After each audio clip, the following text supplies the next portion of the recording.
Have you noticed how someone can be warm and easygoing all day, but the moment money enters the room, their face changes? Have you ever told yourself it is silly to fight over a small amount, yet you still could not swallow that feeling? And the argument kept growing until the relationship cracked and you lay awake at night replaying every word? Welcome back to the channel. Today we are going to talk about a truth that feels sharp because it is real.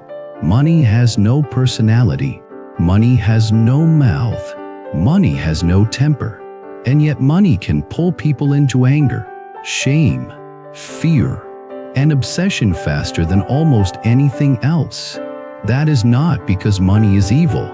It is because money is a mirror. It reflects what is hidden inside you, your sense of safety, your sense of dignity, your fear of being controlled, your fear of being looked down on, your fear of the future, your fear of impermanence. If you can see what is really happening, you can take your energy back.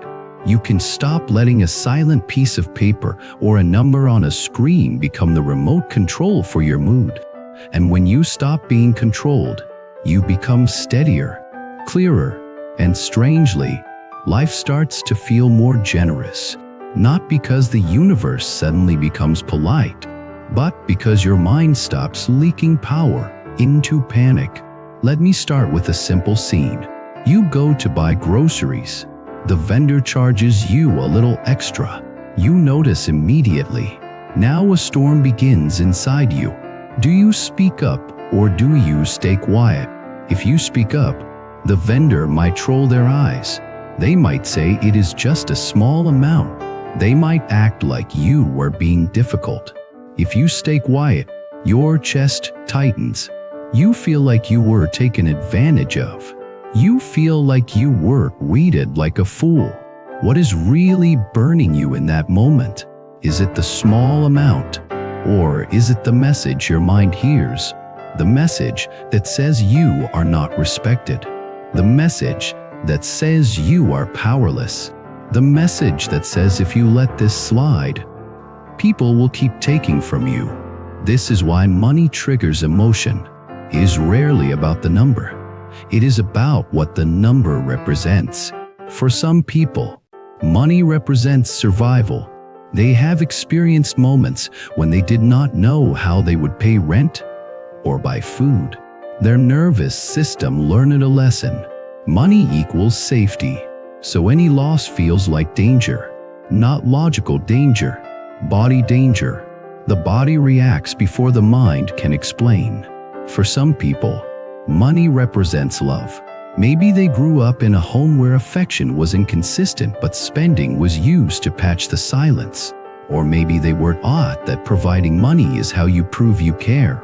So financial conflict feels like emotional rejection. It feels like being unloved. For some people, money represents value. If they believe their worth is measured by income, then any financial setback feels like personal failure. A delayed payment becomes humiliation.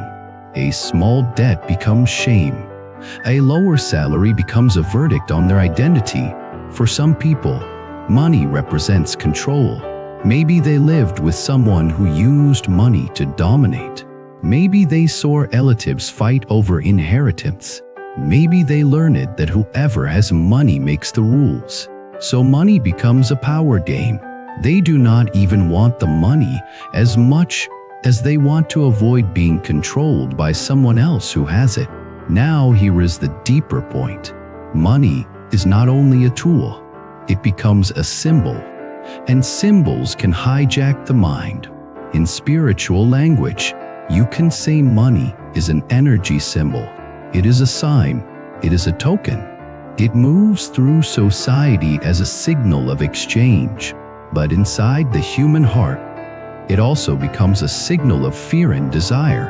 It touches the two strongest forces in the mind: attachment and aversion, the craving to gain, the dread of losing. And once those two forces wake up, your peace can disappear quickly. This is where the wisdom of cultivation becomes very practical.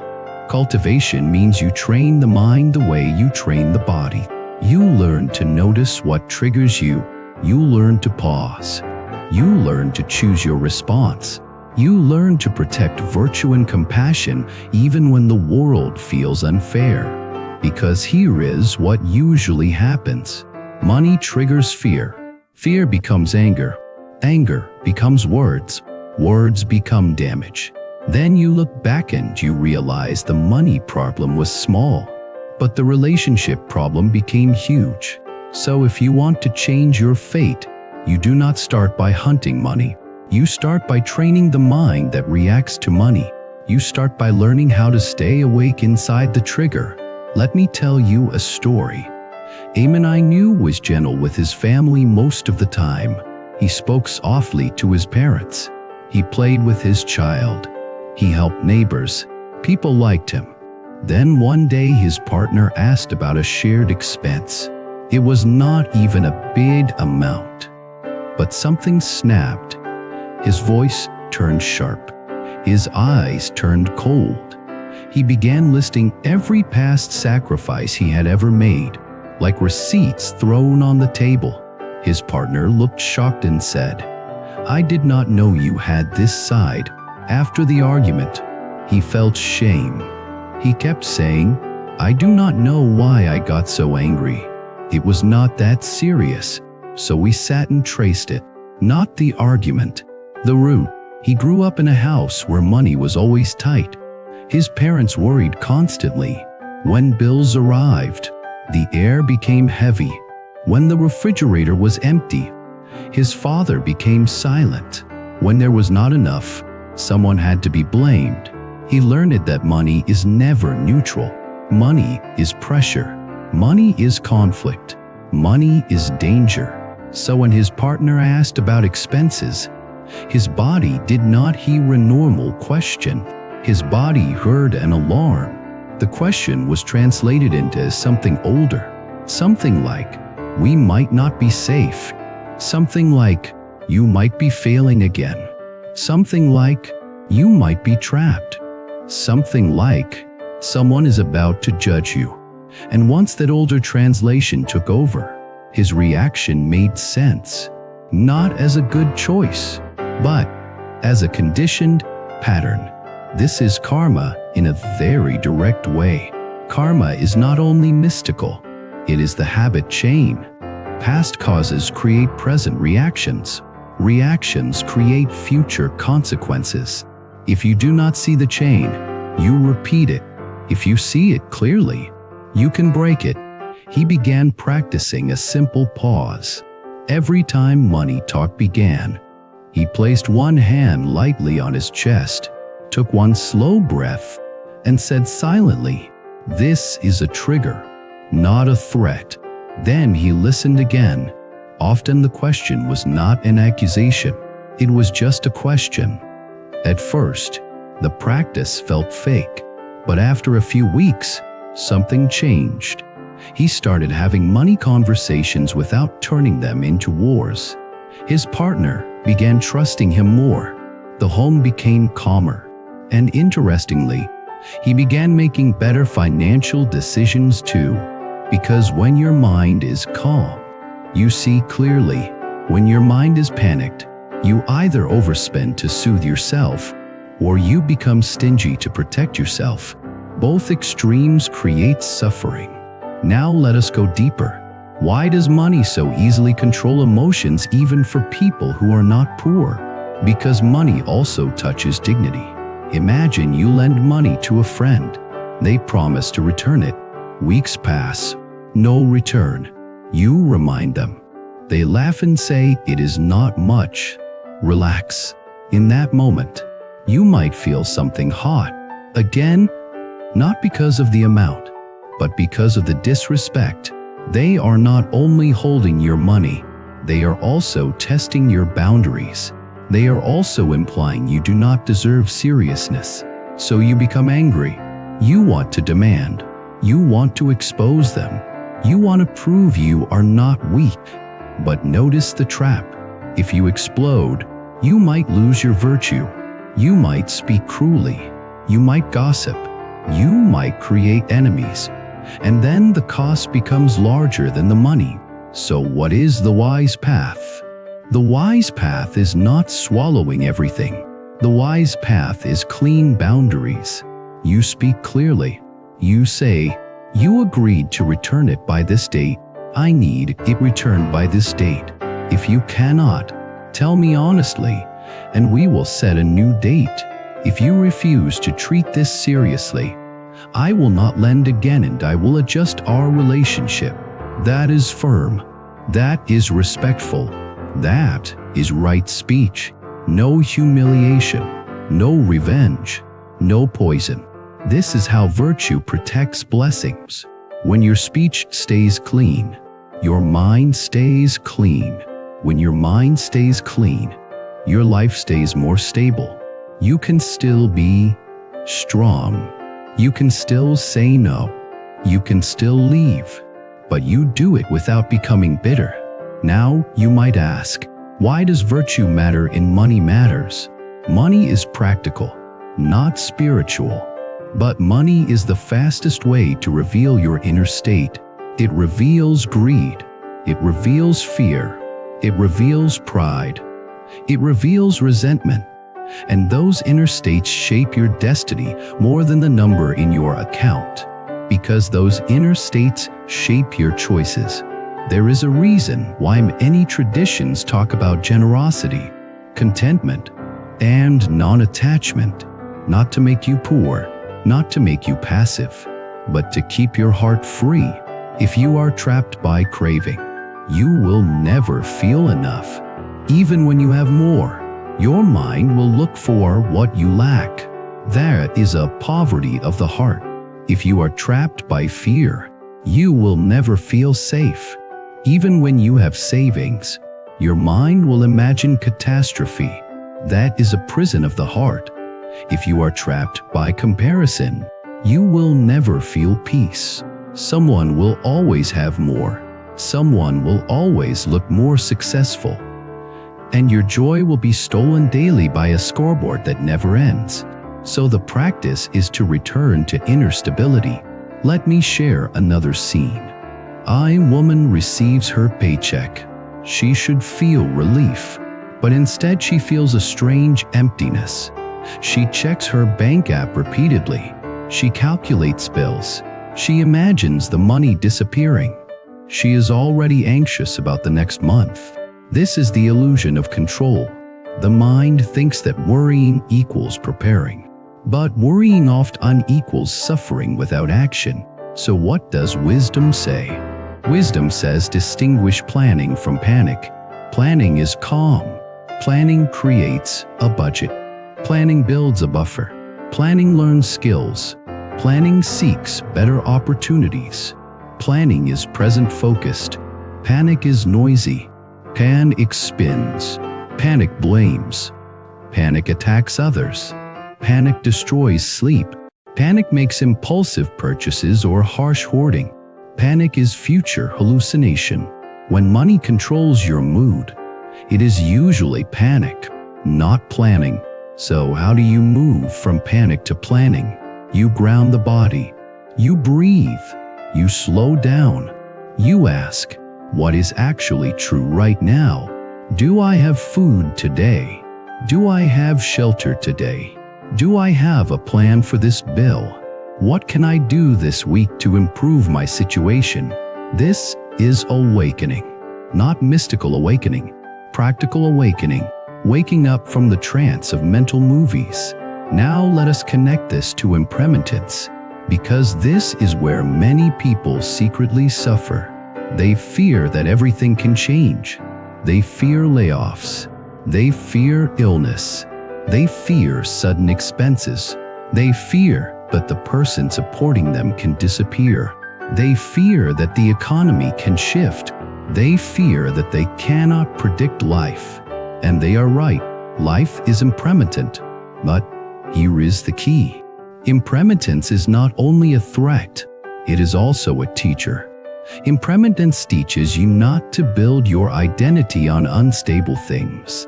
If you build your identity on money, you will always be afraid, because money can rise and fall. If you build your identity on status, you will always be anxious, because status can change. If you build your identity on other people's approval, you will always be restless, because approval can disappear. So where do you build? You build on virtue. You build on skill. You build on character. You build on compassion. You build on clarity. These are inner assets. They cannot be taken the way numbers can. When you build inner assets, your faith becomes more resilient. Even if money fluctuates, your mind stays steadier. And when your mind stays steady, you are more capable of adapting. Adaptation is real security. Now let me tell you a story that shows how money can turn ordinary people into strangers. Two brothers grew up together. They were close as kids. They helped each other. They protected each other. Then the parents passed away and left a small inheritance. Not a fortune, just enough to matter. Suddenly the brothers became accountants and lawyers and judges. They counted every object. They argued over every percentage. Old resentments surfaced. One brother said the other always got more love. The other said he always carried more responsibility. The inheritance became a stage where their old wounds performed. At the end, they divided the money, but they lost the relationship. For years they did not speak. Now listen carefully. The money did not create their wounds. The money revealed them. The inheritance was not the knife, it was the light. So if you want to be wise, do not only ask how to earn money, ask what money reveals in you, because what money reveals is what you must cultivate. If money reveals fear, cultivate trust and planning. If money reveals greed, cultivate contentment and generosity. If money reveals pride, cultivate humility. If money reveals resentment, cultivate forgiveness and boundaries. If money reveals insecurity, cultivate self-worth that is not tied to numbers. This is how you turn money from a master into a servant. Now I want to speak to the part of you that feels embarrassed about money emotions. Many people think spiritual people should not care, but caring is human. The point is not to erase emotion. The point is to develop a relationship with emotion where emotion does not own you. You can feel worry without becoming worry. You can feel anger without becoming anger. You can feel desire without becoming desire. That is freedom. So how do you train this? You start with awareness. The moment you feel your chest tighten around money, label it. Say silently, scarcity is here. Fear is here. Pride is here. Shame is here. When you name a state, you create distance from it. When you create distance, you regain choice. This is mindfulness. Then you practice right action. If money is tight, you take one practical step. You adjust spending. You seek help. You learn. You negotiate. You build. Action calms the nervous system, not fantasy. Then you practice compassion. Because money issues often hurt relationships, you remind yourself that the other person might also be scared. They might also carry old wounds. Compassion does not mean agreeing. Compassion means not turning them into an enemy in your mind. Then you practice boundaries, because compassion without boundaries becomes self-harm. If someone is disrespectful about money, you do not have to tolerate it. You can speak clearly. You can step back. You can protect yourself without becoming cruel. Now let us talk about a powerful truth. Many people fight about money because they are fighting about meaning. When a couple argues about spending, one might be arguing for security, the other for freedom. One says, "Do not buy that. We need savings." They mean, "I want safety." The other says, "Why are you controlling me?" They mean, "I want autonomy." So, if they only fight about numbers, they never solve it. But if they name the meaning, they can negotiate with compassion. They can say, I hear you want safety. I hear you want freedom. Can we build a plan that honors both? This is wisdom. Wisdom does not reduce humans to math. Wisdom sees the heart. Now, there is another layer that is very important. Money can control mood, because money can control identity. If you believe you are your income, then every financial change becomes a change in your self-respect. So one of the most important acts of cultivation is this: separate identity from money. You are not your paycheck. You are not your bank balance. You are not your debt. You are not your spending. You are not your job title. You are your intention. You are your actions. You are your character. You are your effort. You are your capacity to learn. You are your kindness. You are your integrity. When you truly feel that, money becomes lighter. You still take it seriously, but you do not worship it. You do not fear it like a god. You treat it as a tool. And when you treat money as a tool, you can use it better. Now I want to offer a story that ties everything together. A young man worked hard and finally saved a modest amount. He felt proud. Then he made a mistake. He invested without understanding.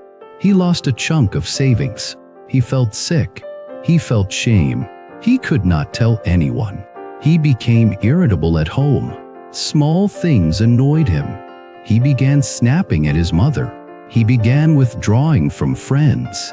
He thought he was angry about the loss. But what he was really angry about was his identity collapsing. He thought, if I lose money, I am a failure. If I make a mistake, I am stupid. If I am stupid, I am not worthy of respect.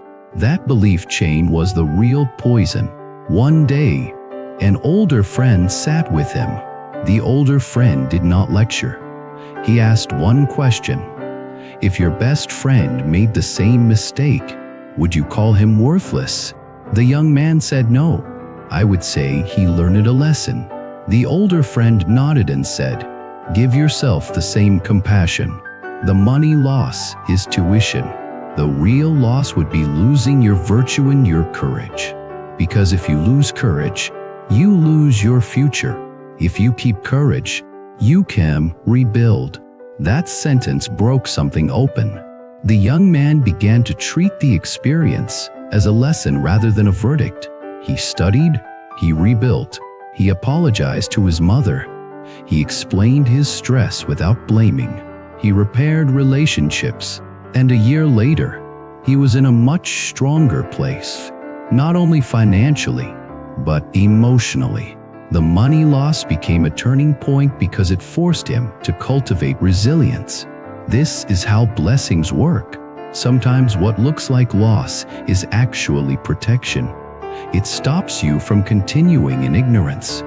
It forces you to awaken. Now I want to bring this home to you. If money has been controlling your mood, ask yourself gently, what fear is underneath? Is it the fear of not being safe? Is it the fear of being looked down on? Is it the fear of being trapped? Is it the fear of being powerless? Is it the fear that life can change at any time? When you name the fear, you can work with it. When you avoid the fear, it will keep disguising itself as anger. Now here is a practice you can do the next time money triggers you. Pause. Breathe slowly once. Ask, what is the story my mind is telling right now? Maybe the story is they do not respect me. Maybe the story is I will never have enough. Maybe the story is I am failing. Maybe the story is people will abandon me. Then ask, is this story absolutely true in this moment? Often the story is a memory wearing a costume. Then ask, what is one wise action I can take that protects my virtue and my future? Maybe the wise action is to speak calmly and set a boundary. Maybe the wise action is to write down a simple plan. Maybe the wise action is to stop scrolling and go to sleep. Maybe the wise action is to apologize for harsh words and then continue the conversation tomorrow. These small choices are cultivation, and cultivation shapes fate. Now, before we close, I want to talk about generosity because it is one of the fastest ways to break the trance of scarcity. Generosity does not mean giving recklessly. It means training the heart to trust that life is not only taking. Even a small act, buying a meal for someone, sharing knowledge, helping a neighbor, giving time, these acts create merit in a very practical sense. They soften the mind. They reduce fear. They remind you that you are capable of contributing, not just surviving. And when the heart softens, money loses some of its power over you because you stop seeing life as a constant battle for crumbs. You start seeing it as a flow of causes and effects. You give wisely. You receive gratefully. You plan responsibly. You let go peacefully. That is balance. So let me leave you with a simple truth to hold. Money is silent. Your mind gives it a voice. If your mind speaks fear, money becomes a threat. If your mind speaks pride, money becomes a battlefield. If your mind speaks comparison, money becomes a scoreboard. But if your mind speaks wisdom, money becomes a tool. If your mind speaks virtue, money becomes lighter. If your mind speaks compassion, money stops destroying relationships. This is the kind of awakening that matters in daily life. Thank you for being here with me today. I want you to share your story in the comments. What is one moment where money took control of your mood? And what did you learn from it? And if you want more long-form conversations that blend practical life with magnificence, karma, compassion, and self-cultivation, subscribe to the channel, like the video, and stay with us. Your support helps this space keep growing, and it helps more people take their peace back from the things that weren't ever meant to own them. There are moments when you see something, and your heart simply whispers, "This one is meant for me." Bracelet carries more than beads. It carries intention, protection, and quiet strength. Something to guide your thoughts and keep your spirit steady. If you felt that gentle pull toward any of the bracelets shown, the purchase link is waiting in the description, and the full collection is displayed on our channel store. Follow your intuition. It rarely leads you wrong.